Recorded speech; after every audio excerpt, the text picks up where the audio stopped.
Part 1 में हमने जाना कि किस तरह से सैनिटरी पैड्स में पाए जाने वाले केमिकल्स हमारी बॉडी के लिए काफी हार्मफुल होते हैं। अब पार्ट 2 में हम ये देखेंगे कि अब हमने पैड का यूज कर लिया तो अब किस तरह से हम इसको डिस्पोजल करेंगे, यानी कि हम किस तरह से इसको डिस्ट्रॉय करेंगे, किस तरह से हमको इसको डस्टबिन में डालना है। क्योंकि नॉर्मली हम ऐसे ही यूजली पैड को फेंक देते हैं प्लास्टिक में करके या फिर रफ किसी भी स्थान पे, तो इसकी वजह से ये इको फ्रेंडली जो हमारे एनवायरमेंट है ये काफी इसको क्षति पहुंचती है, बहुत सारी बीमारियां हो सकती है और ये हमारे लिए भी काफी हार्मफुल हो सकता है। तो कैसे बचे, अब हम इन चीजों पे बात करेंगे, कैसे एक यूज पैड को हम डिस्पोज करें यानी कि हम नष्ट करें। सबसे आसान तरीका, पैड को पहले टॉयलेट पेपर या अखबार में लपेट लो, फिर उसे कचरे के डिब्बे में डाल दो। नॉर्मली लोग डायरेक्ट फोल्ड करके डस्टबिन में डाल देते हैं, लेकिन ऐसा नहीं करना है। और कभी भी पैड को टॉयलेट में फ्लश मत करो, वरना पाइप जाम हो सकती है। अगर घर में इंसिनरेटर है तो आप उसका भी यूज कर सकते हो, लेकिन सावधानी से। अगर आप गांव में रहती हो तो गड्ढे थोड़े से खन के वहां पे अपने यूज पैड को रख भी सकते हो और उसको दफना भी सकते हो। तो हमने अभी ये जाना कि किस तरह से हमें पैड को डिस्ट्रॉय करना है।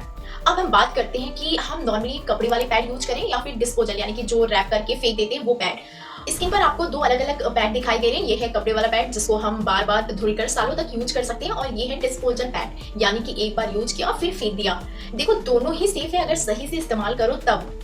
डिस्पोजल पैड्स आसान है, इस्तेमाल करो और फेंक दो, लेकिन इनमें 90% प्लास्टिक होता है जो 500 से 800 साल में खत्म होता है, जिससे एनवायरमेंट में पॉल्यूशन फैलता है और अलग अलग बीमारियां उत्पन्न होती हैं। देखो यहाँ पे एक पॉइंट ये भी होती है कि हो सकता है आपको ऑर्गेनिक पैड से प्रॉब्लम हो जाए, तो आप डिस्पोजल पैड का ही यूज करो। यहाँ पे ये बात ध्यान में रखो कि आपको जिस तरह से ब्लीडिंग होती है, आप अपनी ब्लीडिंग को पहचानिए, हैवी ब्लीडिंग होती है या कम ब्लीडिंग, उसके अकॉर्डिंग आप अपने पैड को यूज करें।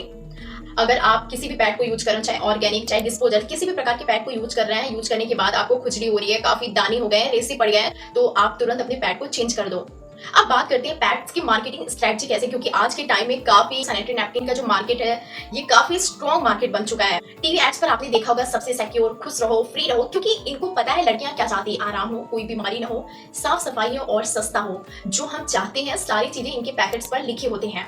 एड्स में लड़कियां स्पोर्ट्स खेलती हैं, डांस करती हैं या ऑफिस में कॉन्फिडेंट दिखती हैं, जिससे इमोशनल अपील क्रिएट होता है।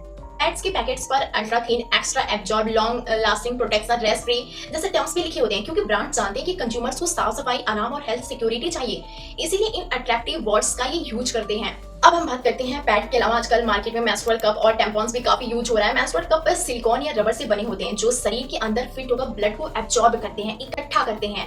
8 से 12 घंटे तक इस्तेमाल किए जा सकते हैं और इन्हें धोकर सालों तक दोबारा भी यूज किया जा सकता है। एनवायरमेंट के लिए ये काफी अच्छे होते हैं, लेकिन शुरुआत में इस्तेमाल करना थोड़ा मुश्किल हो सकता है।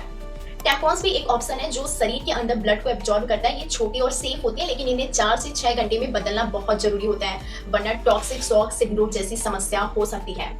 हर ऑप्शंस के अपने फायदे और नुकसान है, इसलिए अपनी जरूरत, कंफर्ट और लाइफस्टाइल के हिसाब से आप अपने नैपकिन को चूज करें। आपका शरीर, आपका चॉइस, चाहे आप डिस्पोजल पैड चुने, कपड़े वाले पैड्स या मेंस्ट्रुअल कप, बस इतना ध्यान रखिए कि वो साफ, सुरक्षित और आपके लिए सेफ हो। देखो डिस्पोजल पैड्स में 90% प्लास्टिक पाया जाता है, इसीलिए लोग सोचते हैं कि ना यूज करो, क्योंकि हमारे एनवायरमेंट के लिए भी हार्मफुल होगा और हमारे लिए खुद भी। तो आप जितना ही ऑर्गेनिक पैड्स का यूज करोगे वो एनवायरमेंट के लिए भी अच्छा होगा और आपकी बॉडी के लिए भी। तो आपकी चॉइस, आपकी बॉडी, जो आपको कंफर्टेबल हो वही यूज करो, अगर ना हो तो फिर आप चेंज कर लो।